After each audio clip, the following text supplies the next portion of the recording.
बिस्मिल्लाहिर्रहमानिर्रहीम। साहिबो चैनल सदाए जहानिया के मेज़बान अशरफ हदी मशदी का सलाम कबूल कीजिए। साहिबो, आप ये दो तस्वीरें देख रहे हैं, एक बिल्कुल सर से गंजे है और एक का आधा सर गंजा है। ये जो जिनका आधा सर गंजा है ये चौधरी मोहम्मद अनवर साहब है, और जिनके सर पे जो फारगुल बाल हैं ये हाजी मोहम्मद अफजल साहब हैं। ये बुनियादी तौर पे हमारे गांव 102 टन्नार के चौधरी फैमिली से ताल्लुक रखते हैं। जफर इकबाल साहब और डॉक्टर अकरम साहब इनके करीबी अजीज हैं। फिर ये साइम सीड्स वाले चौधरी जावेद अब्दुल्ला और तारिक अब्दुल्ला, उनके भी ये कज़न है। इनके एक और भाई मोहम्मद अख्तर साहब है। ये तीनों एक वक्त था कि बैरून मुल्क थे। अफजल साहब और अनवर साहब सऊदी अरब में थे, जबकि मोहम्मद अख्तर वो कुवैत में हुआ करते थे। तो चौधरी मोहम्मद अनवर साहब, ये जब इन्होंने ग्रेजुएशन की तो इनके बाल झड़ना शुरू हुए। इन्होंने 100 जतन किए लेकिन वो रुके नहीं। तो किसी ने इनको बताया कि आप सर पे ये छड़ियाँ, जिन्हों आप पंजाबी च छिटियां कह देने हैं, छिटियां दी सवाह, उन छड़ियों की राख वो सर पे लेप कर लिया करे, पानी मिला के या किसी चीज, कोई और केमिकल था उसमें, मेरे ख्याल पानी में हल करके। तो ये उस वक्त सऊदी अरब अभी नहीं गए थे और ये सर पे लगाए गांव में फिरते थे। स्कूल में सेक्रेटरी वॉलीबॉल का मैच होता तो वहां बैठे थे, तो मैंने इनसे पूछा, मैंने कहा भाई साहब, भाईजान आप ये क्या लगा के बैठे हैं? तो कहते मैं वाल लगाने ने, तो मैं इस वास्ते छिटियां दे सवाल आके बैठा है। तो मैंने कहा मैं तो दुआ कर सकता हूँ कि अल्लाह मेहरबानी करे और बाल हो गए। ये अरसा तक इस्तेमाल करते रहे लेकिन बाल तो नहीं हो गए। अलबत्ता ये सऊदी अरब चले गए और अरसा तक ये वहाँ काम करते रहे और फिर ये वापस आ गए। कि हाजी अफसर साहब भी अरसा तक 1977 में जब भुट्टो के खिलाफ तहरीक चल रही थी तो ये भुट्टो साहब के बड़े अपना जियाले थे। और फिर एक दिन अचानक पता चला कि वो सऊदी अरब में चले गए। तो अरसा दराज ये सऊदी अरब में गुजार के आए हैं और माशाल्लाह मालो दौलत में खेलने वाले ये भाई हैं। तो वो छड़ियों की राख से याद आया कि बाल उगते हैं या नहीं उगते, कैसे उगते हैं, क्यों झड़ जाते हैं।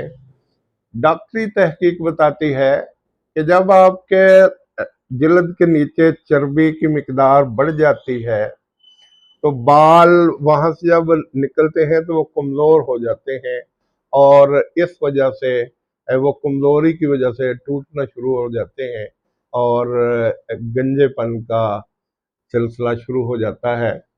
ये जदीद तहकीक है और इसके मुताबिक अब काम हो रहा है। मैंने बड़ा अरसा पहले अखबार में एक तस्वीर देखी कि जापान वाले गंजे लोग गाय से अपना सर चटवा रहे हैं। वो चाटे जा रही है और वो बैठा है और नीचे तहरीर लिखी हुई थी कि इससे सर के बाल उगाते हैं। पता नहीं उगते हैं या नहीं है, बहरहाल वो ट्राई करते रहे। मैं काफी अर्सा पहले जब कॉलेज में पढ़ता था, लाहौर जा रहा था तो रास्ते में एक आदमी किताब बेच रहा था, छोटी सी किताब का नाम था हकीम का थैला।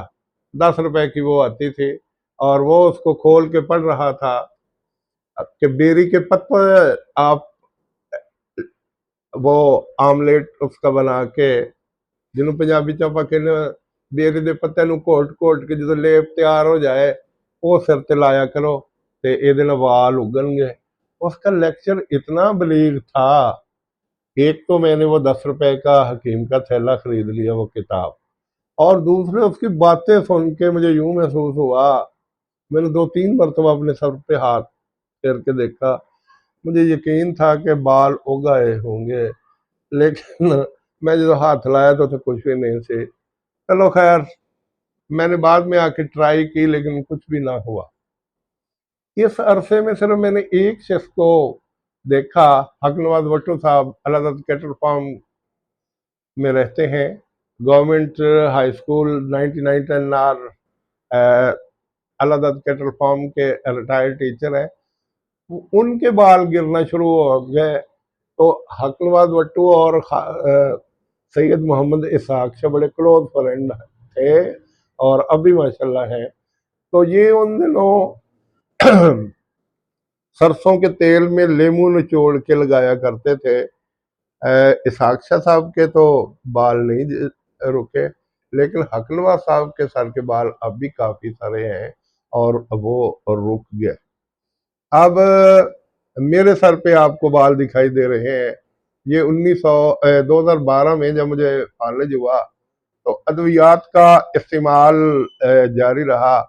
विटामिन ए, विटामिन ई, पता नहीं क्या के कुछ, टेराग्राम एच, टेराग्राम एम, और इस तरह विटामिन में इस्तेमाल करता रहा। तो उस वक्त से लेके अब तक मजीद मेरे बाल नहीं गिरे और मेरे बाल रुक गए हैं। और मेरे कजन तारिक जावेद मशहदी साहब कभी कभी कहते हैं, यार तेरा जरा, वो भी सर से गंजे हैं, वो कहते तेरे वाल वे वे के यार साड़ उठता है, ये वाल क्यों बचे हुए ने। तो ये अपना कुदरती सी बात है। ये थोड़े से बाल हैं और बर्म रखने के लिए मैंने ये झालर से बचा रखी है। अल्लाह करे ये सिलसिला जारी रहे। ये कब तक जारी रहती है जिंदगी और ये झालर, ये तो खुदा जानता है। अब जो जदीद तहकीक है उसके मुताबिक बैरून ममालिक में भी और पाकिस्तान में भी अब बालों की पैवंदकारी होती है। खालिद शाह साहब मेरे कज़न, जिनका भी मैंने जिक्र किया कि वो नवाए वक्त में 35 साल तक खिदमत सर अंजाम देते रहे, वो जब फारगुल बाल हुए तो उन्होंने एक इदारे से रब्ता किया। तो आज से बहुत अरसा कबल उन्होंने काफ़ी उस वक्त वो अमाउंट थी, वो लेके उनके आधे सर के बाल उन्होंने लगा दिए। तो मैंने उनसे पूछा कि ये कैसे प्रोसेस होता है। उन्होंने कहा कि उन्होंने यहाँ से मेरे बाल निकाले और फिर वो सुई की मदद से, खास किस्म की सुई थी, मेरे सर के बाल जो टूटे हुए थे उसकी जड़ को वो कुरेद के निकालते और फिर वो जो यहाँ से बाल निकाले थे उसको उसके साथ गांठ देते, स्टिच कर देते। तो मैंने कहा फिर क्या हुआ? कहते जब मैं उन्होंने कहा कि ये कुछ अरसा के बाद नीचे वाले बाल को थोड़ी सी फोर्स मुहैया करेंगे, ऊपर को जोर लगाएंगे, तो ये अपना बाल चर्बी की तह से जब बाहर आ गए तो फिर समझो कि आपके बाल अब ठीक है और फिर बाल उगना शुरू हो जाएंगे। तो मैंने उनसे पूछा कि आपने कैसा फील किया? कहते मुझे उन्होंने कहा कि आप या तो बैठ जाइए या फिर आप कुर्सी पे लेट के सो जाइए या फिल्म देखिए। तो मैंने सोने को तरजीह दी। 6 घंटे में ये प्रोसेस मुकम्मल हुआ। जब मैं अपनी गाड़ी पे दफ्तर पहुंचा नवा वक्त मुल्तान के, तो दोस्त कहने लगे शाह जी खैर तो है, कि तो कोई एक्सीडेंट वगैरह तो नहीं हो गया? मैं कहा क्यों, की हो गया है? आखिर ताड़े सिर से खून नजर आ रहा है। तो कहते मैंने उन्हें फिर तसल्ली से समझाया कि नहीं कुछ नहीं हुआ, मैंने अपना वो नए बाल लगवाए हैं। तो वो बालों की जड़ें जो उन्होंने जिनके इर्द गिर्द थोड़े से कट लगा के बाहर निकाला था, उस वजह से ये खून अपना पंजाबी जिन्हों कहते वो खून सिम सिम के बाहर आ गया थोड़ा जा, तो वो है। और फिर कुछ दिनों के बाद कहते मैंने महसूस किया कि वाकई बाल बाहर निकलना शुरू हो गए हैं। फिर उनकी खास हदायत थी कि आप 3 माह के बाद हमारे पास आया कीजिए और हम खास अंदाज में ये बाल काटा करेंगे। पंजाबी जिन्हों के डेंटिंग पेंटिंग बालों की करांगे। तो वो जाया करते थे उस इदारे के पास और काफी सारे उनके बाल फिर वो बड़े हो गए। तो फिर वो उस इदारे वालों ने तो कहा था कि आप बाद में आए और बाकी जो हिस्सा है वो भी आप कंप्लीट करवा लीजिए, क्योंकि पीछे तो थोड़े से झालर बाकी थी। तो उन्होंने फिर क्या किया कि वो जो बाल या आगे वाले जरा बड़े हो गए थे वो जरा सेट करके पीछे डाल लेते, तो थोड़ी सी रौनक नजर आने लगी। लोगों ने भी बेहतर महसूस किया और वो खुद भी बेहतर महसूस करते थे। काश वो फिर वो दरमियान वाला जो हिस्सा था वो भी लगवा लेते बाल, तो और भी ज्यादा मजा आता। आप देखिए, अब शहबाज शरीफ, नवाज शरीफ समेत बहुत से लोग ऐसे हैं, और हमारे जहानिया में मियाँ मोहम्मद अफजल साहब government model high school Jahania के रिटायर्ड टीचर हैं। उन्होंने भी बाल लगवाए हैं और अरसा तक उन्होंने किसी को कानो कान खबर नहीं होने दी। मैंने एक दिन बड़े गौर से देखा, मैं कभी अपना मियाँ साहब ਆਹ ਤਾਂ ਮੈਨੂੰ ਇਦਾਂ ਲੱਗਦੇ ਨੇ ਜਿਵੇਂ ਮਸਨੂਈ ਬਾਲ ਨੇ। ਅਖੇ ਨਹੀਂ ਯਾਰ, ਇਹ ਮੇਰੇ ਅਸਲੀ ਬਾਲ ਨੇ। ਮੈਂ ਕਿਹਾ ਲਾ ਹੌਲਾ ਵਲਾ ਕੁਵੱਤਾ ਇੱਲਾ ਬਿੱਲਾ, ਤੁਸੀਂ ਤਤੇ ਤਵੇ ਤੇ ਵੀ ਬਹਿ ਜਾਓ ਤੇ ਮੈਂ ਕਦੀ ਯਕੀਨ ਨਾ ਕਰਾਂ ਇਹ ਆਪਣਾ ਉਹ ਨੇ ਤੇ ਹਾਦਸਤ ਹੈ। ਅਖੇ ਹਾਂ, ਮੈਂ ਅਮਰੀਕਾ ਗਿਆ ਸੀ ਨਾ ਤੇ ਫਿਰ ਕੋਈ ਛੇੜਛਾੜ ਕਰਵਾਈ ਸੀ ਸਿਰ ਦੇ ਨਾਲ, ਤੇ अपने जना ना ये वही बाल, वो बड़े खूबसूरत बाल वो यूं सेट कर लेते हैं, तो महसूस यही होता है कि ये हकीकी बाल है।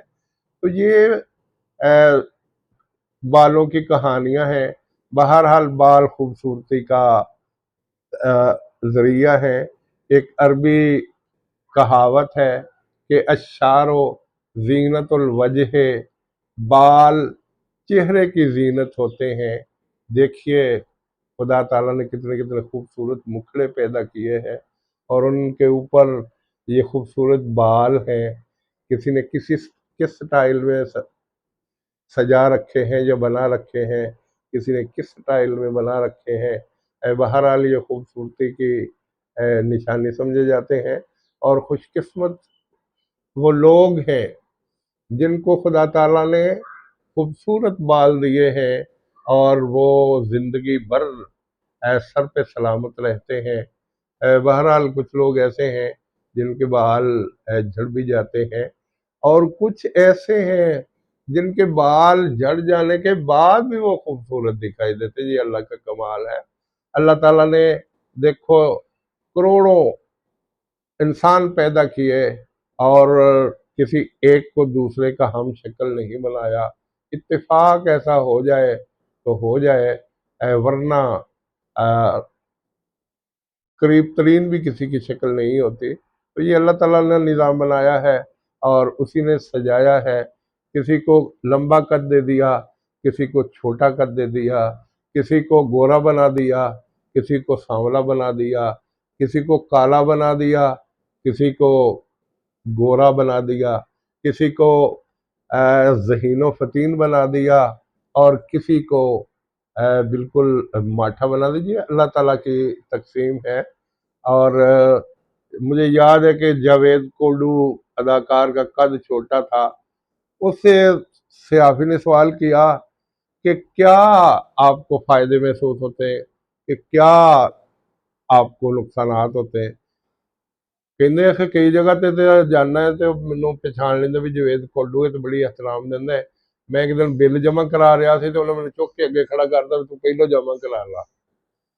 ਇੱਕ ਦਿਨ ਐਸਾ ਹੋਇਆ ਵੀ ਮੈਂ ਬੱਸ ਤੇ ਚੜ੍ਹਨ ਲੱਗਾ, ਕਤਾਰ 'ਚ ਖੜਾ ਸੀ ਤੇ ਇੱਕ ਸ਼ਰਾਰਤੀ ਜਿਹਾ ਆਇਆ ਕਿ ਅੱਛਾ ਜਵੇਦ कोल्लू है, ਮੈਨੂੰ ਚੁੱਕ के ਉਹਨੇ पिछले पास खड़ा कर दिया, तो आकर से आ जाए। तो ये नुकसानात है। तो रंग बिरंग की दुनिया अल्लाह ताला ने पैदा की है। तो इस हिसाब से मैं मुख्तलिफ मालूमात आपके गोश गुजार कर रहा था। मैं इसी के साथ अपनी गुफ्तगू को समेट रहा हूँ। वस्सलाम।